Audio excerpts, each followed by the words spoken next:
I'm Justin Davis. Welcome back to my channel. We have flown in some of the most remote regions in the world on my channel. We fly long range, short range, medium range, indoors, FPV. Pretty much if it flies, you can see it right here on the channel, so please do subscribe. But today, we're talking about a radio that you can trust, the Radiomaster TX16S. This is my radio of choice for 2020.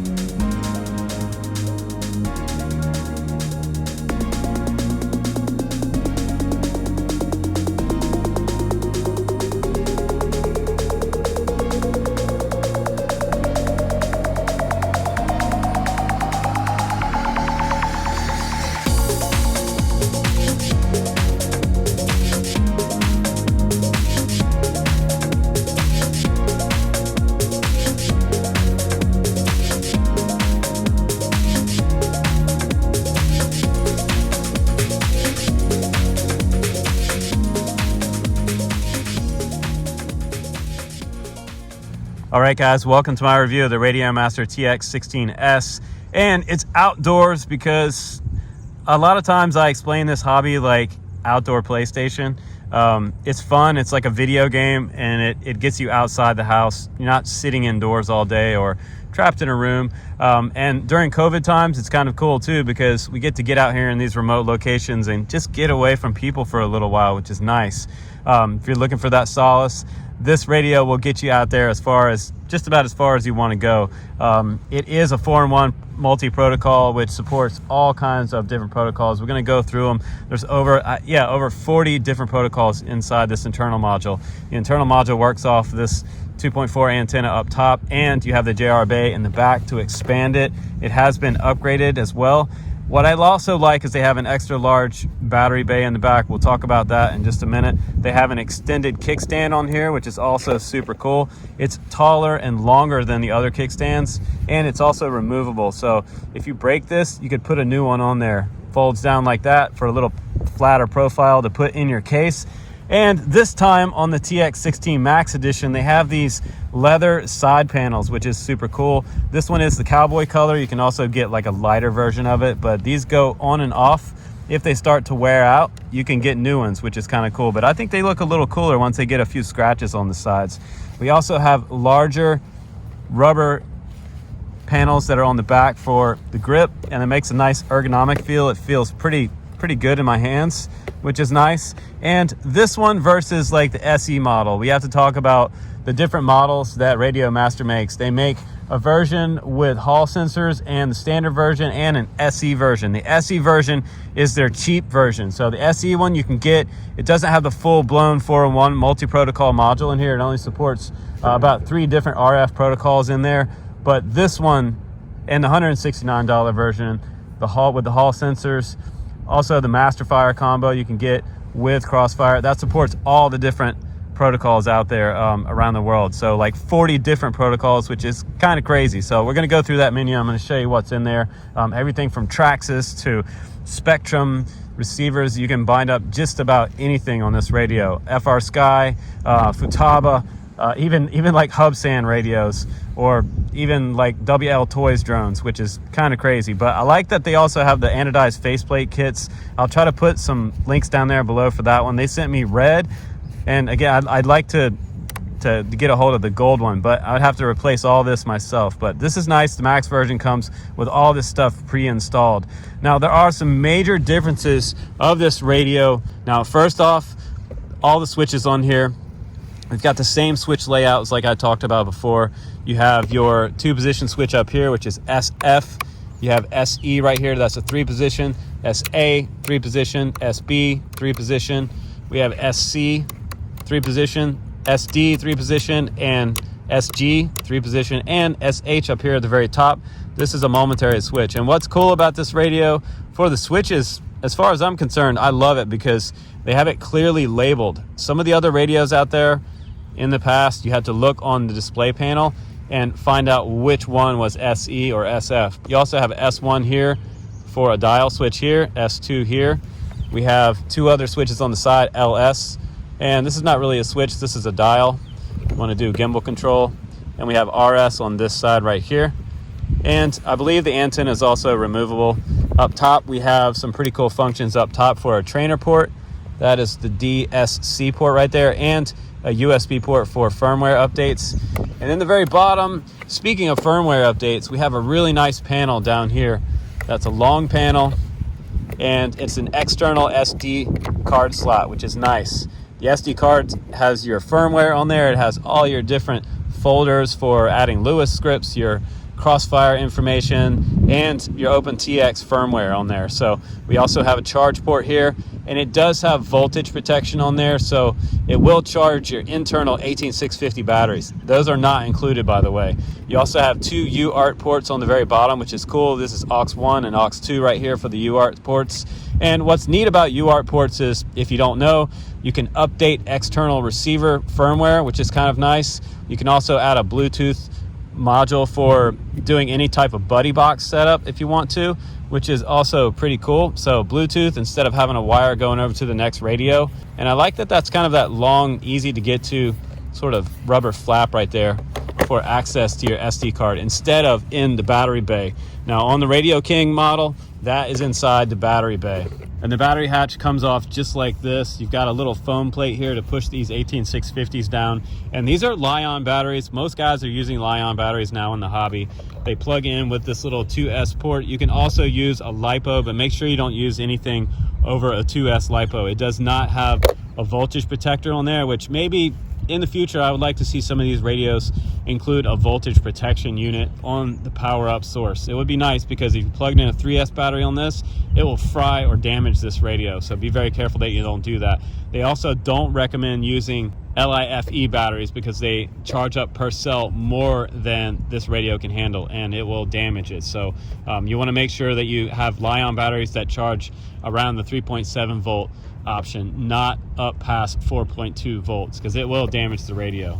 And you can put a much larger style Li-ion battery in here as well, all the way up to those 21,000 style batteries. I'll try to put a link down below for those, but you might have to solder up your own. Now I got the mode 2 transmitter here, meaning throttle on the left hand side. That's the US North American standard, which a lot of us fly for FPV. But if you're somewhere in the world and you need to order a mode 1, or there's only mode 1 in stock if you're in the US and you want it to be mode 2, there is a way to change this radio physically and inside the system software to be mode 1 or mode 2. And the way you do that is you take off these two panels right here, remove the back plate.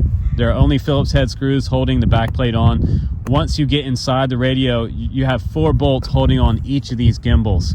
Take off those 4 bolts, unplug the power connector, and swap these 2 gimbals, and it'll put your throttle over here on this side to make it mode 1, or on this side to make it mode 2. You can also adjust the tension for the springs inside here. So if you like a looser stick, you can do that inside the radio as well. But also inside the system menu, you have to go in the system menu as well in the telemetry settings and change it to mode 1 or mode 2. So that's inside the radio system settings to change it mode 1 or mode 2. Now also on this radio, there's a sticker on the very bottom that tells you your voltage range. If it gets down to 6.6 or lower, it will beep and let you know. It might also give you haptic feedback, like a vibration on the radio while you're flying, or say battery level low. If it's too high past 8.4 volts, that's the max on here, it's not going to tell you. You might actually fry this radio. So again, be super careful and do not add a 3S battery into this radio. Which again might be hard to do because you only have a 2S plug in here, but I know you guys are kind of crafty, so just be careful when you're powering this radio not to go over 8.4 volt. Now one other thing that's great about this radio is it is running the current version of OpenTX on here. It also has the option to be upgraded to the touchscreen version of OpenTX nightly firmware. If you want to download that and install the touchscreen, this radio has the option for that. You can upgrade this to a touchscreen later. So it's kind of future-proof if you want it. Now we're going to go ahead and press the power button. This is a single button on, and I'm just going to push and hold it. And you'll see a blue light and the screen start up here.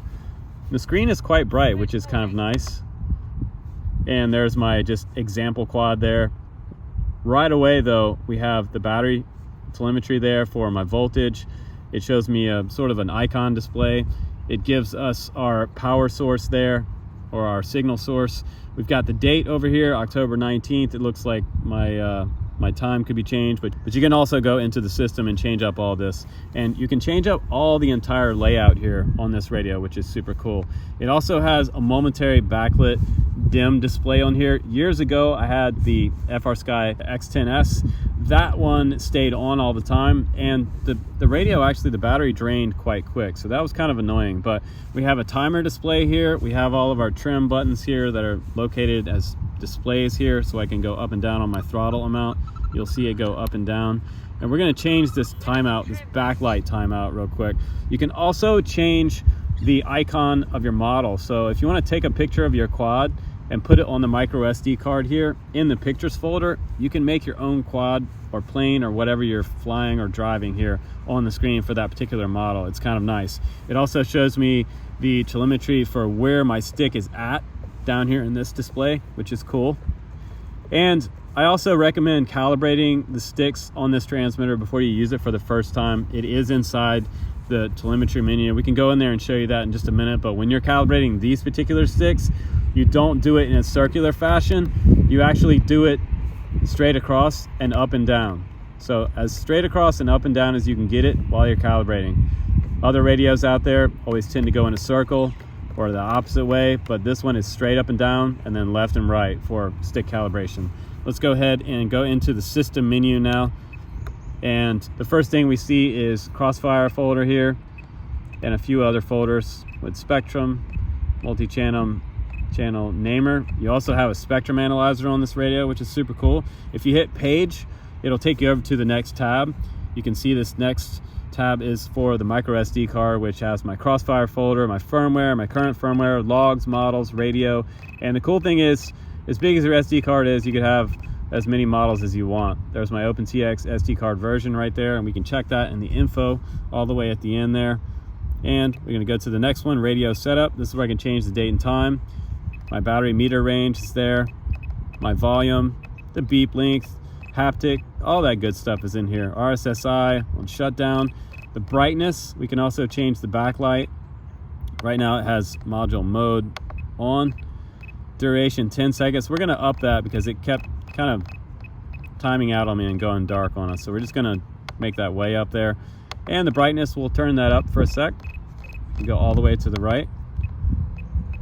On, off, alarm, GPS, alarm. So it also can do mode alarms. So if you fly long range or iNav, you can have this radio tell you current status, like altitude or what mode you're in.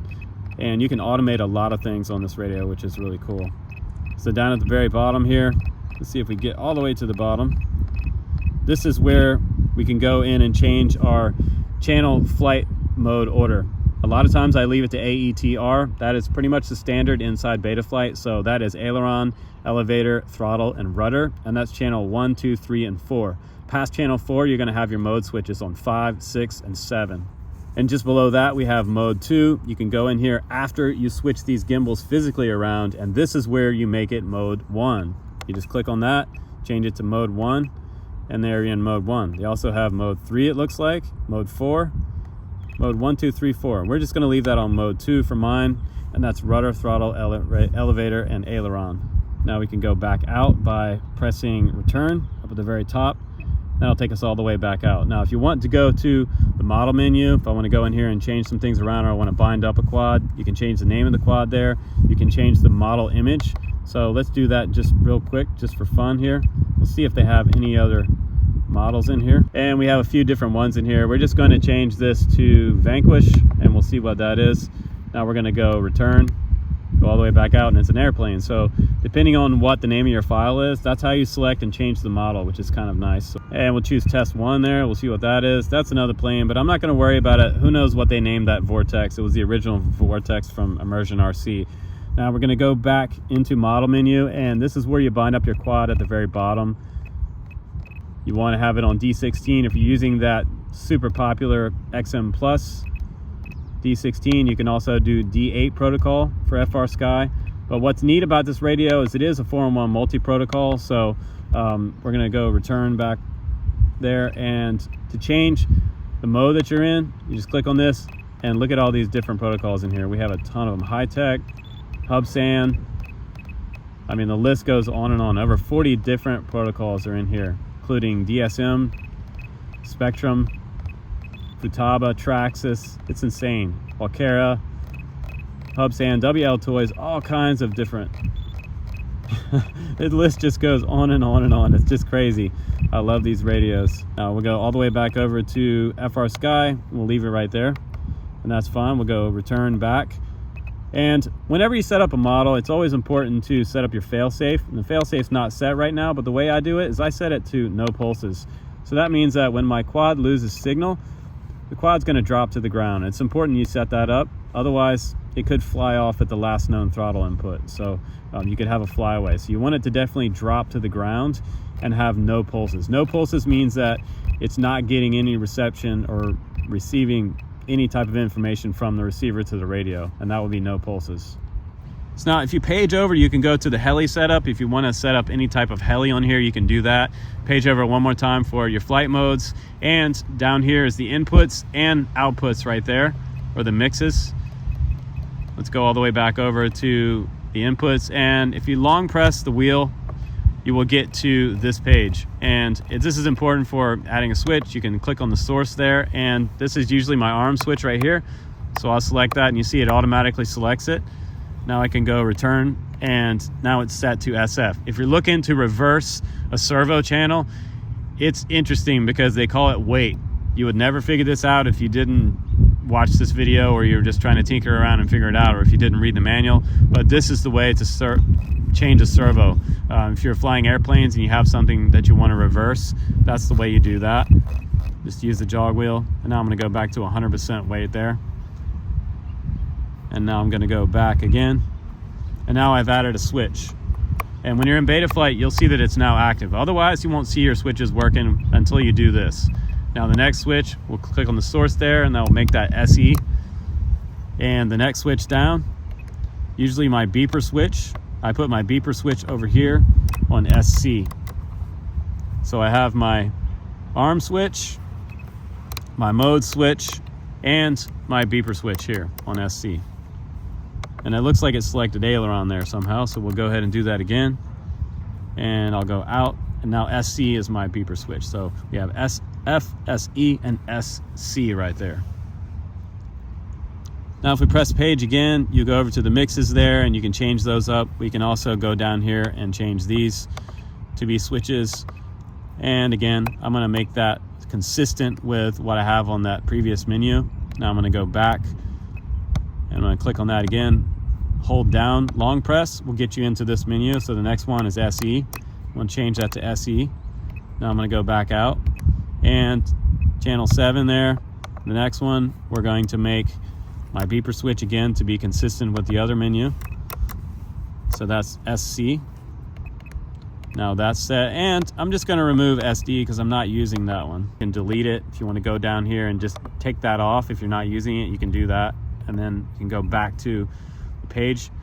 Outputs, curves, global variables, logical switches, special functions, custom scripts for Lua scripting, which is kind of cool here, and the telemetry screen for RSSI, all your info there. And let's just go ahead and go back into the telemetry screen again. This is where you can change around the main view layout. You can set up different widgets. You can change the color. If you page over, it'll give you a bunch of different main view. You can also change themes, and you can change the main background color, which is kind of cool. Right now I have it set to red. I'm going to leave it at red because it matches all my anodized aluminum there, and I kind of like that. Now we'll go back into the system menu, and I just want to check what version of the OpenTX protocol is on here, firmware. And it looks like June 2014 is on here, so that's fairly recent. It has all my options in there for multi-module support and crossfire.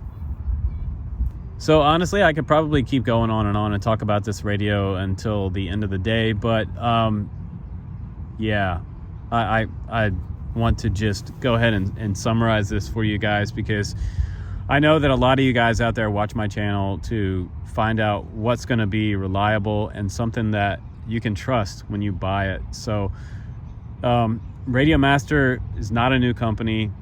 A lot of people are buying this radio over top of the jumper T16. I had the jumper and I had some switches fail on it, and they've sort of made a fix as far as some of the switch problems with this radio versus a jumper radio. So one nice thing about these switches is that they are replaceable, but the nicest thing about it is that it has a 5-pin JST plug on here, so you don't have to solder on a new switch. The 3 wires go to a little JST connector and plug in. So if you open up the back of the radio, if you ever drop this radio and you break the switch, I'll try to put some links down below, and you can replace these switches. So that's pretty cool. And I think it's cool that they also added some optional side bling here with the leather. I've never seen that before. That's pretty innovative by Radiomaster. The new color interface anodized aluminum options is just off the hook. That's what a lot of us want for customization. I think it would also be cool if they will offer the engraving service to get your FPV pilot name on there. I think that would be super dope for you guys. That would be pretty cool. One other thing that I did mention about this radio that's not a super big deal, but you can see it on the screen right there, is that we have 1 through 6 little chicken feet right there. Those are flight modes for iNav if you decide to use iNav. So this radio is crazy.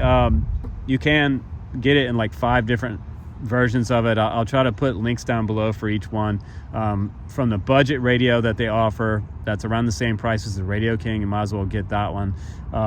And this one is the full-blown version, like the max version that Banggood calls it, and this one's coming in at around $250. And I'm not expecting that price to increase, so you guys should be safe there. But if you're looking for all the bells and whistles, all the aluminum parts and everything like that, and the full-blown multi-protocol module in here with everything on board and crossfire support, this is definitely the one to get. And also great, no speaker static here. It sounds good. So all my beeps and voice prompts and everything sound great. Great labeling on the switches, extended kickstand, replaceable antenna, USB charge port with an over voltage protection in there for charging your 18650s, and the optional 2 UART modules on the bottom are also nice for adding Bluetooth support.